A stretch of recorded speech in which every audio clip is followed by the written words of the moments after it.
حضرت ابو بکر صدیق جمعے کے دن مسجد میں جا کر کے اذان سے پہلے مسجد کو جھاڑتے ہیں، پوچھتے ہیں، صاف کرتے ہیں، اور صاف کرنے کے بعد مسجد کو نمازیوں کے لیے تیار کر دیتے ہیں، جمعے کے لیے، جمعے کی نماز کے لیے تیار کر دیتے ہیں۔ اور جب تیار ہو جاتی ہے سارے لوگ آ کر کے بیٹھ جاتے ہیں۔ ایک دن ایک صحابی نے نبی سے پوچھا، آقا ذرا اتنا بتا دیں، اے آقا یہ اس میں کتنا ثواب ہے، ابو بکر ایسا کیوں کرتے ہیں؟ تو میرے نبی ارشاد فرماتے ہیں، جمعے کے دن منبر شریف پر کھڑے ہو کر کے پوری دنیا کے مسلمانوں کے لیے پیغام ہے۔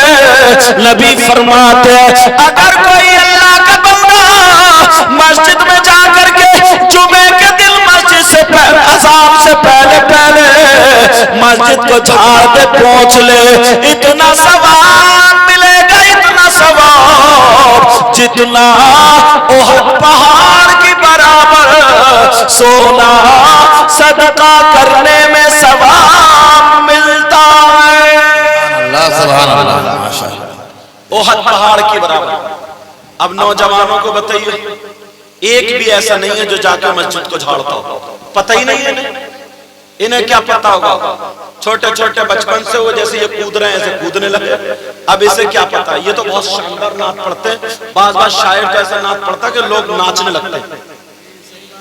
یہ نعت شریف کو نعت شریف کے ڈھنگ میں پڑھتے ہیں، مجھے اسے زیادہ پسند ہے۔ اور بعض تو ایسی نعت پڑھے گا، ایسے لڑکے اکثر جیسے وہ ایک ہرے کرتا پہنو یوں ایسے کر کے جیسے ڈھول پہ نہیں لگاتے ایسے کر کے ناچتے، کہیں کہیں دکھ ہوتا، مجھے تکلیف ہوتی، اب انہیں کیا پتا بیچاروں کو، سمجھو؟ لیکن ذرا سنو میں جو بتا رہا ہوں ذرا توجہ رکھو، ان لوگوں کو پتا ہی نہیں ہے کتنا ثواب احد پہاڑ کی برابر سونا صدقہ کرنے کا ثواب ملتا ہے۔ کس کے برابر؟ احد پہاڑ کی برابر۔ اور پوری دنیا غلط ہو سکتی ہے مگر میرے نبی کا فرمان غلط ہے۔ ایک بھی جمعے کے دن مسجد کو جا کے صاف نہیں کرتا۔ بعض تو اتنا بڑا سنیچر ہے حضرت، اتنا بڑا سنیچر ہے، بی بی کہتی ہے جی اذان ہونے والی ہے اٹھو نا نہا لو، تو کبھی ادھر کو مکڑیا کے پڑ گیا، کبھی ادھر کو پڑ گیا، بی بی کہہ رہی ہے نہا لو، کھانا کھاؤ، مسجد کو جاؤ، لیکن جب اذان ہوگی نا تو بھاگے گا نہانے۔ اور نہانے کا انداز بہنیں بیٹھی ہیں، کچھ باتیں کتابوں سے نہیں ملتی ہیں، عقل سے سوچو۔ جو پینٹ کے نیچے نا وہ نیکر کا بچہ جو پہنا جاتا ہے 4 انگل کا، جس کو چڈی بولتے ہیں، کم وقت بے وقوف اماں گھر میں، بہنیں گھر میں، بھتیجی بھتیجے سب گھر میں وہ چڈی پہن کے باہر والے نل پہ نہاتا ہے جو آنگن میں۔ اب اس سے یہ پوچھو تیرا وہ چڈی میں چھپ کیا رہا ہے؟ یہ کتابوں میں تھوڑی ملیں گے، اتنا تو دماغ سے بھی سوچ سکتے ہو۔ کتاب میں تو یہ ملے گا گھٹنے سے لے کے ناف تک مرد کا چھپانا۔ ویسے کہتے ہیں دوپٹہ نہیں اوڑھ رہی ہے، ویسے یہ نہیں کہتے تو نے اپنے آپ کو دیکھا، ایسا لگتا ہے جیسے چہرے پہ 3:30 بج رہے ہیں، 3:30۔ بال دیکھو جیسے سیئی کے کانٹے، یوں جیل لگا گیا جیل۔ حضرت بال تو ایک روڈ ادھر جا رہا ہے ایک ادھر جا رہا ہے، بال تو بال رہے ہیں، بعض نوجوان بھاؤں میں کٹ لگوا رہے ہیں، بھاؤں میں گردن میں 2-4 کٹ اور لگوا لے، قبرستانی چلا جائے گا۔ میں پھر بھی یہ کہوں گا خالی لڑکیاں نہیں مگر لڑکو تم بھی سمجھو، تمہارے گھر میں بھی ماں بہن ہے، جیسے ہی دوسرے کی بہن بیٹی کی عزت ویسے ہی تمہاری بہن بیٹی کی عزت، بولو ہے کہ نہیں؟ تو یہ راستے جو ہے نا نیکیوں والے وہ سارے راستے بند کر دیے، بس موبائل میں لگا پڑا، موبائل میں لگ گیا، 5 منٹ لگے تو ادھر جا کر کے موبائل چلا رہا، آدھا گھنٹہ ملے ادھر جا کر کے موبائل چلا رہا۔ کوئی بھی نہ ماں باپ یہ باتیں بتاتا ہے نہ آپس میں بیٹھنے والے یہ بات بتاتے ہیں۔ تم نے وعدہ کیا تھا اچھے کاموں پر عمل کریں گے، بولو انشاءاللہ۔ یہ 2 باتیں ہوئی ہیں، 2۔ ایک بات ایسی بتاؤں جس میں عورتوں کے لیے بھی کام آنے والی بتا دوں، اور ہر بات میں نے کہنا یا تو حدیث پہ لاؤں گا یا قرآن شریف پر۔ ہر بار میں جھگڑے والی بات ہی نہیں کروں گا، اتنے اونچے پہ لے جا کر رکھوں گا کہ کوئی اس کو رد کر ہی نہیں سکتا، سمجھ رہے؟ رد کر ہی نہیں سکتا، کیونکہ جھگڑے بہت ہو گئے. کچھ کہہ رہے ہیں کہ صاحب ڈھول جائز ہے، کچھ کہہ رہے ہیں ناجائز ہے، کچھ کہہ رہے ہیں محرم جائز ہے، کچھ کہہ رہے ہیں ناجائز ہے. ان پیروں نے ستیاناش کر دیا، نقلی پیروں نے. صحیح کہہ رہے ہیں، نقلی پیروں نے بات بات اتنا کم وقت ہے، پاؤں پھیلا دیتا اور کہتا لے دبا میرے پاؤں. اب عورتیں پاؤں دبا رہی ہیں، بعض نے تو دباتے دباتے اس پیر کا گوشت پل پلا کر دیا. اگر ایسا پیر جو نماز نہ پڑھے اور عورتوں سے ہاتھ پاؤں دبائیں تو میری بہنیں ذرا دو چار ہٹی کٹی مل کے اس پیر کے پاؤں مت دباؤ، اس کا گلا دبا دو کم وقت کا، جو ہوگا دیکھا جائے گا. سمجھے؟ اس کا کام تمام کر دو. ایسے حالات، کوئی شخص بھائی یا بہنوں میں اگر کوئی ایسا ہو جس پہ ایک مرتبہ اللہ کی لعنت پڑ جائے، توجہ رکھنا، کیا پڑ جائے پیارو بولو؟ اللہ کی لعنت، چاہے بھائی ہو یا بہن، تو کیا وہ کامیاب ہو سکتا ہے؟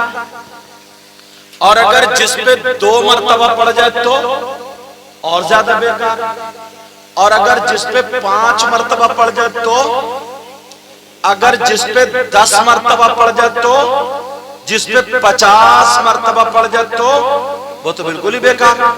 چاہے نمازیں پڑھے، چاہے روزے رکھے، اگر اس پہ اللہ کی لعنت پڑ جائے 50 مرتبہ تو بتاؤ اس شخص کا کیا ہوگا؟ اس سے زیادہ برا کوئی ہو سکتا ہے؟ اب ذرا ڈھونڈو اور تلاشو، توجہ رکھو میری طرف. گرور نا یا برور،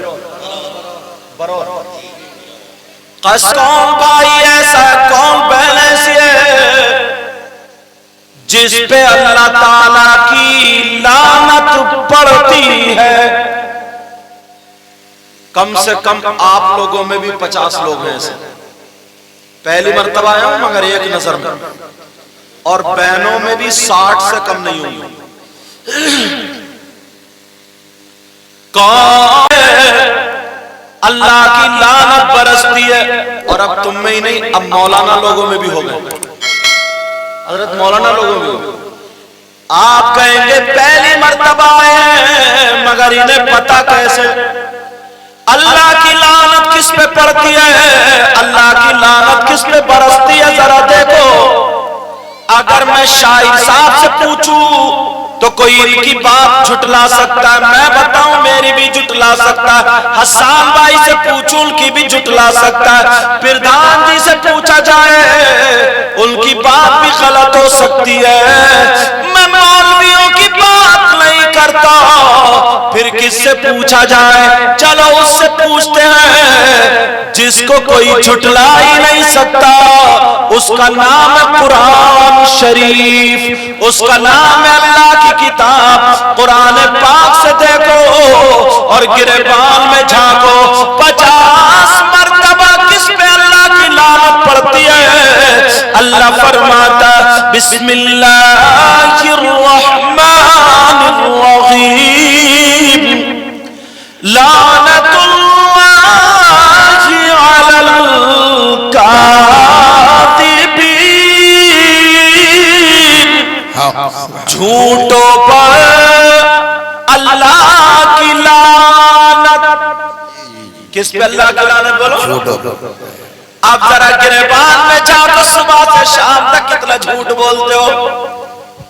جلسے میں آ کے نعرہ لگا لیا کہ نعرہ تکبیر، نعرہ رسالت. جنت اپنے ابا کی، جنت تو ہے کیونکہ کلمہ پڑا ہے، مگر اس سے پہلے قبر میں سروس بھی ہوگی، ڈینٹنگ پینٹنگ سب ہوگی، دھلائی الائی. چیچس کو بھی اتنا ٹھوکا جائے گا کہ کامیاب ہو جاؤ گے.